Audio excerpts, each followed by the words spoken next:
ओम साईराम। राधा कृष्ण माई साईं बाबा की सबसे समर्पित और असाधारण भक्तों में से एक थी। हालांकि उन्होंने सिर्फ 9 साल के छोटे से समय के लिए शिरडी में रहा था, फिर भी शिरडी की उन्नति के लिए उनका दिया गया योगदान इतना अतुल था कि उनका नाम शिरडी के इतिहास में हमेशा के लिए दर्ज हो गया। कई मायनों में शिरडी की आज की स्थिति और महिमा उनके अथक प्रयासों और दूरदर्शिता के कारण ही संभव हो सका। राधा कृष्ण माई विठल भगवान को पूजती थीं। वर्ष 1905 में बाबा के एक समर्पित भक्त नाना साहेब चांदवकर जी के प्रोत्साहन और समर्थन से पहली बार शिरडी आई थी। बाबा के पहले दर्शन में ही वे बाबा के दिव्य प्रकाश को देखती हैं और तुरंत उनके मन में गहरी भक्ति और श्रद्धा की भावना जाग उठती है। उस पल से उन्होंने साईं बाबा को अपने प्यारे विठल भगवान मानने लगती हैं। वे चाहती थी कि साईं बाबा की पूजा उसी भव्यता और श्रद्धा के साथ किया जाए जिस तरह पंढरपुर के भगवान विठल की जाती थी। इसी दिव्य सोच के साथ उन्होंने बड़ी शान और समारोह की भव्यता के साथ चावड़ी जुलूस आयोजित करने में अहम भूमिका निभाया था। शिरडी गांव और खासकर बाबा के लिए उनकी सेवाएं सच में बहुत खास थी।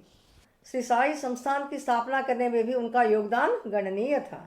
धार्मिक और आध्यात्मिक परंपराओं को स्थापना करने में उन्होंने अथक प्रयास किया। वह परंपरा आज भी शिरडी में जारी होते हुए हम देख रहे हैं। राधा कृष्ण माई ने दृढ़ संकल्प, कड़ी मेहनत और असाधारण समर्पण के साथ कई जिम्मेदारियों को बेखूबी से निभाया था। उन्होंने 9 साल के छोटे समय में शिरडी को भक्ति के एक पवित्र केंद्र में बदल दिया जो कई लोग पूरी जिंदगी में हासिल नहीं कर पाए। माई सभी आध्यात्मिक साधकों के लिए एक बड़ी प्रेरणा है। उन्होंने 1916 में अपना शरीर त्याग दिया था। हालांकि उनकी मृत्यु के आसपास की परिस्थितियां रहस्यमय हो गए, कई झूठे आरोपों से घिर गए। आइए आज के इस एपिसोड में उनके रहस्यमय निधन के पीछे के कारणों को समझते हैं। ओम साईराम। शिरडी साईं बाबा सत्संग में आपका स्वागत है। इस विषय को मैंने श्रीमती पवनी निर्मला प्रभावती जी द्वारा तेलुगु भाषा में लिखित श्री शिरडी साईनाथ भागवतम के अध्याय 21 से लिया है। राधा कृष्ण माई ने शिरडी के विकास में बहुत सेवा किया और कई गतिविधियों को उल्लेखनीय कुशलता से संभाला था।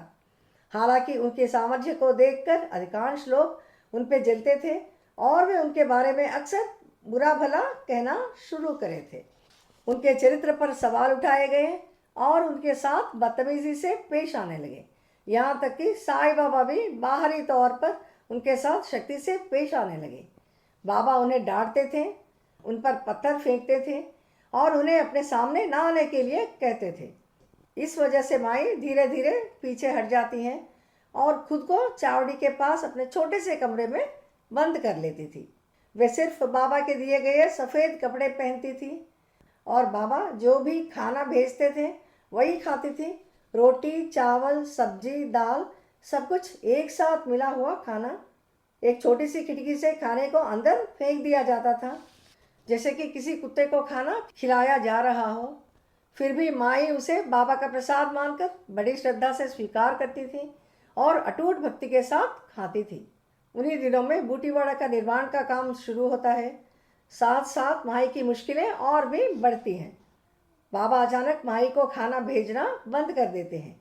माई तुरंत समझ जाती है कि बाबा उन्हें उनका सांसारिक समय खत्म होने का इशारा दे रहे हैं।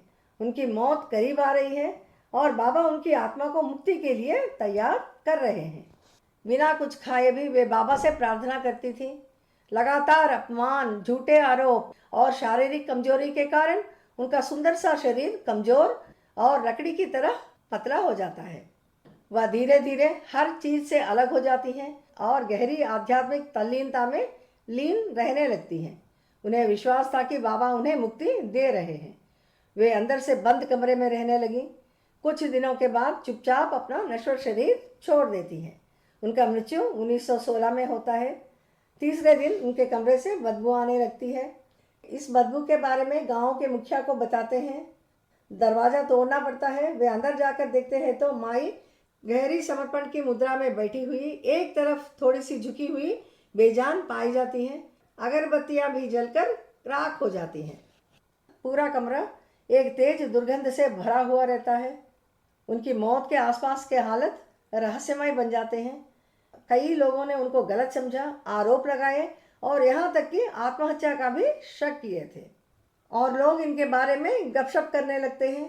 कुछ लोग कहते हैं कि माई ने आत्महत्या कर लिया होगा और कुछ लोग कहते हैं वह गर्भवती होने के कारण आत्महत्या कर ली होगी। इस तरह उन पर तरह तरह के कई झूठे आरोप लगाए जाते हैं। गांव वाले इनकी मृत्यु के पीछे की सत्य जानने के लिए उनके शरीर को पोस्टमार्टम करवाना चाहते थे।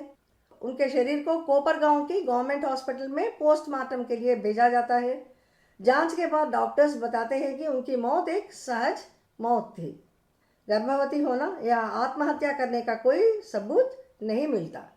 माई हर तरह से बेगुनाह पाई जाती हैं, फिर भी सच सुनने के बाद भी कई लोग उन पर विश्वास नहीं करते। माई की पार्थिव शरीर की अंतिम संस्कार के लिए कोई भी आगे नहीं आता। अंतिम संस्कार एक अनाथ की तरह गोदावरी नदी के किनारे करने का फैसला लेते हैं। यह सब बाबा चुपचाप देखते रहते हैं। बाबा किसी तरह का दखल देना नहीं चाहते थे, क्योंकि ब्रिटिश सरकार उनको किसी भी केस में फंसाकर अरेस्ट करने का मौका ढूंढ रहे थे। वे बेवजह कानूनी मुसीबत में फंस सकते थे। ठीक उसी समय बाबा के एक अंकित भक्त वामनराव पटेल, जो बाद में स्वामी साई शरणानंद के नाम से जाने जाते हैं, उधर से गुजरते हैं। वहाँ के लोगों से पूछने पर पता चलता है कि वह शरीर राधा कृष्ण माई का है। यह जानकर वे चौंक जाते हैं। उन्हें विश्वास नहीं होता कि इतनी महान आत्मा के साथ इस तरह का बर्ताव कैसे किया जा सकता। वे इस सोच में पड़ जाते हैं। वे माई के बताए गए आध्यात्मिक बातों को याद करने लगते हैं। माई ने उन्हें न केवल बाबा के बारे में बल्कि भक्ति के बारे में, निस्वार्थ सेवा के बारे में बहुत अच्छी तरह से समझाया था। वे माई को अपना गुरु माता मानते थे। बाबा के कठोर व्यवहार सहित वे हर मुश्किल को गुरु प्रसाद के रूप में सही थी। उन्होंने बाबा से कभी न किसी तरह का सवाल न शिकायत किया था। हमेशा वे बाबा को और उनके कार्यों को दिव्य मानती थी। माई कहा करती थी कि इन मुश्किलों से उनके कर्म जले जा रहे हैं। ऐसी नेक विचार वाली औरत के शरीर के साथ अनादर होते हुए वे नहीं देख पाते। वामनराव पटेल खुद एक वकील होने के नाते जल्दी से जरूरी कागजात, डॉक्यूमेंट्स का इंतजाम कर लेते हैं और कानूनी तौर पर उनके शरीर को स्वाधीन कर लेते हैं। माई को अपना माँ मानते हुए वे उनके सारे अंतिम संस्कार बड़ी श्रद्धा के साथ निभाते हैं। इस तरह वे अपना गुरु दक्षिणा माई को समर्पित करते हैं। वामनराव पटेल जी उनकी चिता को प्रणाम करते हुए कहते हैं, बाबा मेरे भगवान हैं और आप मेरी गुरु माता हैं।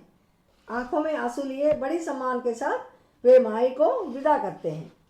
कुछ ही दिनों के बाद राधा कृष्ण माई की करीबी दोस्त भिक्कूबाई को माई की दुखद मौत का सच्चाई पता चलता है और वे बाबा पर बहुत क्रोधित होती हैं। माई के साथ बाबा के किए गए कठोर व्यवहार के लिए वे बाबा को दोषी ठहराती हैं। एक दिन वह बाबा के पास फूलों की माला लेकर आती हैं। माला चढ़ाने से पहले ही वह 3 टुकड़ों में टूट जाती है। तब बाबा उससे कहते हैं, तुम यह माला दिल में शक लेकर आई हो, इसीलिए वह टूट गई है। माई की जिंदगी या उनकी मृत्यु के बारे में बुरा मत सोचो। तुम्हें नहीं पता कि माई ने किस तरह की ऊंची जिंदगी जी थी। सिर्फ माई और मैं ही उनकी महानता को जानते हैं। फिर बाबा उनको भागवत पढ़ने का सलाह देते हैं और कहते हैं, जहाँ भगवान स्वयं कहते हैं जिन्हें वे मुक्ति देना चाहते हैं, वे उनके मोह को हटा देते हैं और उनको कई कठिन परीक्षाएं देते हैं। तब तुम्हें समझ में आएगा माई के जीवन के बारे में। बस थोड़ा इंतज़ार करो, माई खुद तुम्हें सब कुछ बताएगी, कहते हैं बाबा। उसी रात भिक्कूबाई के सपने में राधा कृष्ण माई आकर कहती हैं कि बाबा उन्हें एक दिव्य और ऊंची दुनिया में ले गए हैं और उन्हें दिव्य मोक्ष दिए हैं। यह जानकर भिक्कूबाई का गुस्सा तुरंत उतर जाता है और वह बिल्कुल शांत हो जाती है। तब उनको माई की महानता का एहसास होता है। दुनिया के हर साई मंदिर में, जलाए गए हर दीप में, गाई जा रही हर आरती में और शिरडी की हर कोने कोने में राधा कृष्ण माई की मौजूदगी महसूस करती हैं। राधा कृष्ण माई का जीवन सच्ची भक्ति, पूर्ण समर्पण और असीम धैर्य के दिव्यता को दर्शाती है। आज उनका नाम हमेशा के लिए शिरडी के इतिहास में बुना गया है और उनकी आध्यात्मिक उपस्थिति हर परंपरा में जीवित है। चाहे वह बाबा को साई महाराज करने में हो, चावड़ी और पालकी जुलूस में, आरतियों में और साई बाबा के हर उत्सव में। उनका जीवन इस बात की शाश्वत याद दिलाती है कि अटूट विश्वास और समर्पण भाव को गुरु हमेशा स्वीकार करते हैं और आशीर्वाद देते हैं। ऐसे महान भक्त राधा कृष्ण माई के चरणों में मेरा कोटि कोटि प्रणाम। हम लगातार बाबा के पवित्र नाम का स्मरण करें, जप करें और उनके दिव्य आशीर्वाद को प्राप्त करें। अगले एपिसोड में बाबा के एक और अद्भुत आशीर्वाद के साथ मिलेंगे। ओम साई राम।